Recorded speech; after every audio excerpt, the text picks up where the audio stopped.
একটি বনাঞ্চলে একটি বানর বাস করত। বানরটি প্রতিদিন গাছের ফলমূল খেত।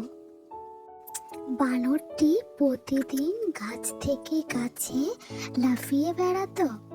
একটি বড় নদীর ধারে ছিল কুমির, যে বানরটির সাথে বন্ধুত্ব করতে চায়। একদিন কুমির বানরকে ডেকে বলল, তুমি আমার বন্ধু হবে?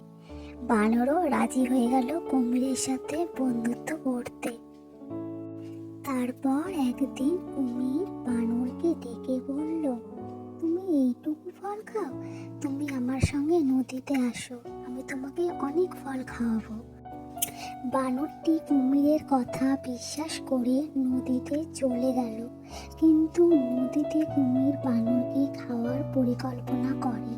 কুমির বলল, আমি তোমাকে খেতে চাই, কারণ আমি তোমার মাংস খুব পছন্দ করি। বানরটি খুব বুদ্ধিমান ছিল। সে কুমিরকে বলল, তুমি আমাকে খেতে চাও, কিন্তু আমার হৃদয় তো কাছে রেখে এসেছি। আমার হৃদয় খুবই সুস্বাদু। তুমি যদি আমার হৃদয় খেতে চাও, তবে আমাকে গাছের কাছে ফিরিয়ে নিয়ে চলো। কুমির বানরের কথা বিশ্বাস করে তাকে আবার গাছের কাছে নিয়ে যায়।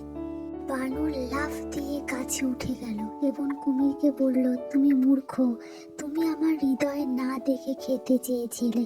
হৃদয় তো আমার সাথে, আমি আর কখনো তোমার সাথে বন্ধুত্ব করব না। এভাবে বানর দুষ্টু কুমিরকে বোকা বানালো। তখন কুমির চলে গেল সেখান থেকে বোকা হয়ে।